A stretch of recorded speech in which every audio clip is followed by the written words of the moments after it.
Luis Barrera is a gripping storyteller who's unveiling the tumultuous journey of Nicholas Santiago, a rebellious soldier in the journey to freedom, path to World War III, where duty clashes with family and the aftermath reveals a world plunged into darkness and chaos. And Luis is with us here. How are you today?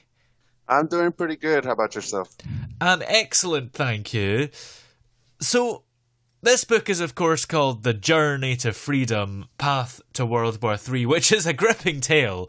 So, can you just give us a brief overview of the book, first of all? So, basically, the book is about a Mexican-American soldier that is telling his story of how he personally became to be the way he is now, because his daughter was murdered by drug cartels over in Mexico, and how he basically just starts to lose it, and he starts to take revenge for them. But not only that, but the book also has it has a plot twist also, because it's not just the story that he's telling about his daughter, and how he lost his ex-wife and his fiance, but it also takes place in a futuristic world, in a post-apocalyptic world, because a new country that was developing a new kind of weapon basically shuts down about 90% of the world's electronics. So basically the whole world had to go back to the dark ages and live without electronics and try to survive any way they could. Yeah. And you mentioned about the protagonist having his own, significant challenges in the book. So how did you approach developing such a complex character? So a lot of the stuff that happens to my character actually happened to me in real life. So when I was going to college and basically just studying whatever I could and just trying to gain more knowledge, my teacher once told me, he's like, well, if you're going to pass this reading exam, you need to give me something personal. And if you can, the first rule of thumb for writing is write what you know. Yeah, absolutely. And was that quite difficult to write about things that you've experienced, or was it actually quite cathartic? Some was easy. A lot of the stuff that I put in for Nicholas's character while he was growing up in his teenage years and his youth years was kind of hard, because it's stuff that I actually had to remember for myself. And it's just stuff that I just didn't want to remember. But, you have to make a certain sacrifice in order for you to, keep going forward. Yeah. And were there any particular rewarding moments during the overall writing of the book? Yeah, I actually didn't think I was going to be able to finish the book. I had so many doubts in myself. But what pushed me to go forward after stopping writing for about 2 years was that when my mom had passed away, I had deleted the whole entire book. Wow. And then I think like 2 years after my mom had passed away, I was going through the closet, saw the laptop, and I was cleaning it out, and I was like, I thought I deleted the book, and I looked, it was somehow there. Oh, wow. And so what ended up happening was I actually started reading the book from the very beginning, and then I just picked it up right there where I was. Like, I think I went 3 days straight with no sleep writing. And even my boss had called me. He was like, hey, are you okay? You coming to work? And I was like, oh, yeah, like, sorry, I don't even know what day it is. Oh, wow.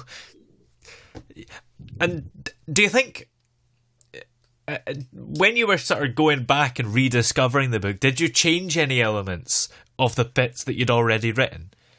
I changed a few things here and there, because I was thinking in my head, like, what was I thinking when I wrote this? I think it sounds better if I just rewrite it this way. Yeah. So there was a few things that I did rewrite. Not everything, but there was a few things, maybe certain scenarios, try to make them more realistic, because it just sounded a little too fantasy. And Yeah. the book and his my book's character's life had to be realistic. It has to be some way, somehow, where people can actually relate to him. Yeah. Absolutely. And if you didn't find the laptop with the saved book on it, do you think you would ever have gone back to it and maybe just started again, or was it maybe meant to be that you found it? Actually, if I've never would have found the laptop and if the book really wasn't there, I probably wouldn't. Yeah. Honestly, I probably wouldn't. Now, in the book, there are several themes like surviving in a post-apocalyptic world. So, what messages or themes were you hoping to convey to the readers through Nicholas's journey? So, um, because because of the fact that the show The Walking Dead, is a lot of people go and watch that show and be like, oh, I can do that, I can survive, in Yeah, zombie worlds, and I keep thinking like, it's you probably could because it's fantasy. You could make up all these kinds of scenarios, but if you put a real life perspective of just surviving with no electronics and no tools, it makes it a little bit harder. yeah, So that was the only reason why I actually wanted to make the book more realistic. There's no running water. You have to actually go to the river, grab oh the yeah, water, boil it. You have to clean it. There's more process than just going to the river and just getting water and drinking it. yeah, It's a long process to survive with no technology. yeah, absolutely. And how do you think the exploration that you do of family dynamics and the fatherly instinct add depth to the story? Well, I have three daughters myself.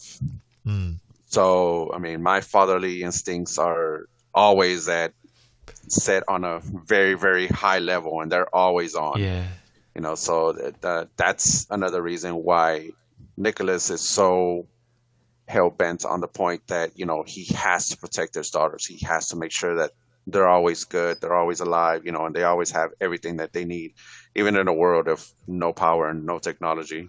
yeah, absolutely. And you mentioned the world has no power, no technology. How did you go about creating that setting? Uh, so it's like I said, everybody always watches the show The Walking Dead, Yeah, and there's always so many post-apocalyptic kind of worlds. But I think like my uh my biggest inspiration was probably uh the Mad Max movies. yeah, Not the new one that came out. mm, The original ones, the one with Mel Gibson. I mean, those were a big inspiration for me. I was like, what would yeah, happen if we lived in an actual world where you actually had to survive? yeah. And in that kind of post-apocalyptic setting, was there a kind of reflection on the current world that you were trying to create, perhaps? So the reflection is that people are too uh, they're too comfortable with the technology nowadays. Hmm. It's you can't walk down the street, without holding your phone and looking at it. Yeah. I personally, had to walk around the grocery store and people actually bump into me while they're looking down on their phone. And they'll tell me like, "Hey, watch where you're going." I'm like, "Excuse me, I wasn't even on my phone. You're the one Yeah. that's on your phone." So, people are too reliant on technology. They're too obsessed with it. So that was kind of the reflection that I wanted. I was like, you know what? I don't want technology in this book. Like, I want everybody to be, the way I was when I was growing up, in my great grandparents' ranch in Mexico. I want there to be no technology. I want everything to go back to square one. Yeah. And do you think the world is better for that in the book? Because we say post-apocalyptic, and that's kind of generally seen as a negative thing, because it's usually when the world is kind of, there's nothing left and it's all bad. But when there's no technology, I guess there's positives. Yeah, the positive is that people actually get to see people as humans and not just things that they use, and they actually see that people exist are out there. Yeah. You have people that start reading books. You have people that start farming. They go fishing. They have markets. They go out and travel. They don't have to sit in their house anymore. They actually get to walk around and travel. There's no cars. So they actually have to walk everywhere, and in my book, Nicholas has to walk everywhere in what he calls the Shattered Union. So it takes him almost like 30, 40 days to walk from one place from the south of what is the United States all the way up to the north part of the United States. And I had to do a lot of accounting and a lot of thinking and a lot of math where you walk 10 hours, you rest maybe 2, and then you sleep for 8, and then you got to take accountability, sleeping, eating, and everything. So it was more hours that I had to add. So the good thing is that, yeah, people actually have to go out nowadays and, look at the world, see the sun, because there's, thanks to COVID, there's too many introverts. Yes. And before that, there was everybody always outside, camping, going to parks. Like, people nowadays just don't want to be outside anymore. Yeah, that's certainly true. Do you think the book will maybe give people a wake-up call and want to go outside? Because maybe if they're sitting inside reading a book, obviously they're not outside. Right. So book 1 might be that little spark that they will give, but I think book 2 will actually give them that notion to actually step outside, because I put so many survival tactics in book 2. Ooh. And I'm pretty sure if people were to read that, they would be like, hey, well, you know what? I actually want to try that. I want to see if the magnifying glass actually does this, Yeah. Well, you mentioned book 2. Can you give us a bit of a glimpse as to what we can expect in the future book? Book 2 has a lot of walking, a lot of survival tactics, and a little bit more background on him and my character and the way he travels around and why he is so proficient with in martial arts and in swordsmanship. Yeah. And were there any particular, without giving away too much, obviously, were there any specific aspects of the storyline or characters in book 1 that you intentionally left kind of open-ended in order to continue in book 2? Yeah.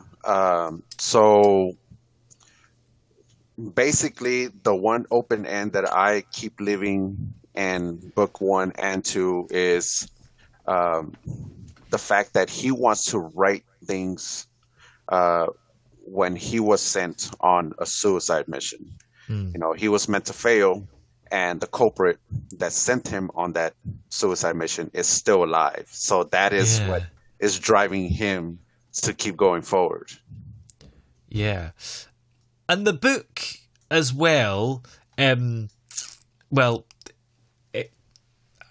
explores Mexican culture. Mexican culture plays a significant part in it. So how did you approach incorporating these cultural elements into the storyline? Well, because I'm Mexican myself. Yeah. And my parents, they came from Mexico. I was the first child born in the United States, but they always told me, while you were born in the United States, you are Mexican. So you must learn both cultures. That way, so you can survive in both sides. So that's what Nicholas is. He is just another Mexican trying to survive in a world where he does the best that he can to move forward. Yeah. And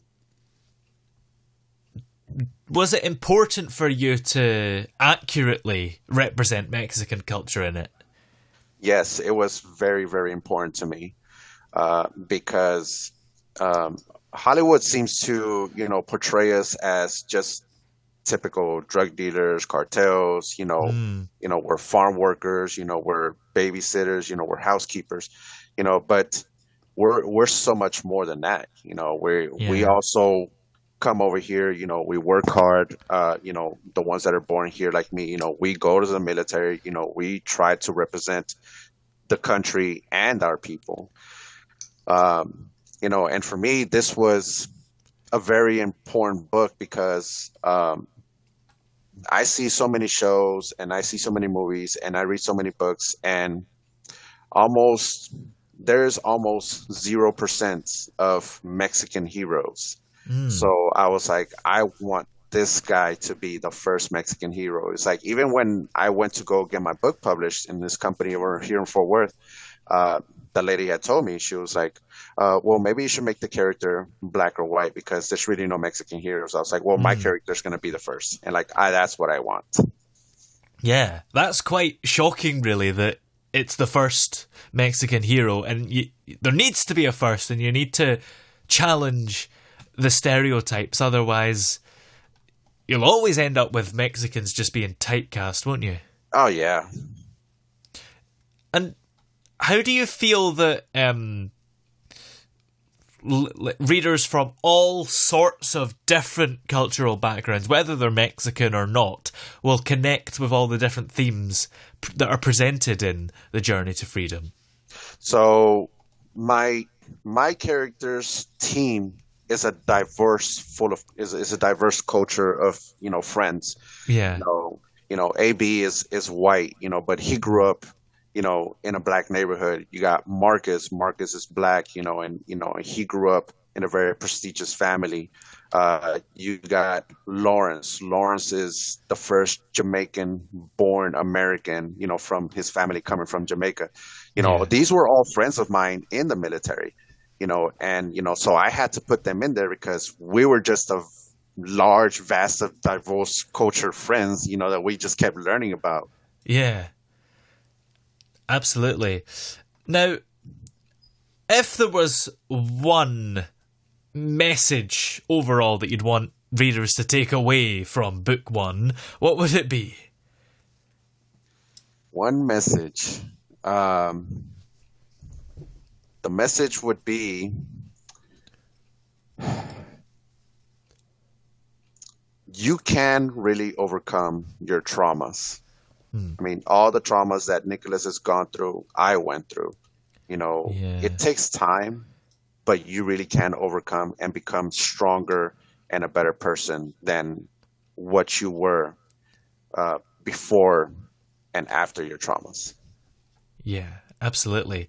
Now, this is book one, which is out now. It's called The Journey to Freedom, Path to World War III. When can we expect book two to come out? Is there a timescale for that yet?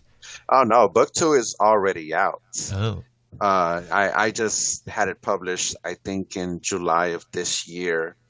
But I just finished book three in October. And that one won't be published until August 7th, 2024. It's my mom's birthday, so it's a very special day for me. Oh, yeah, that's very exciting. And in the meantime, where are we able to find books 1 and 2 for now? They are actually on Amazon.com. You have to look up The Journey to Freedom, Path to World War III. I've already set it up where it is a book series. So the book series the book series link will actually set you up with all the books that are on there. Brilliant. Well, many thanks for talking to us today. It's been great to have you on the show. Hey, thanks. I really appreciate you.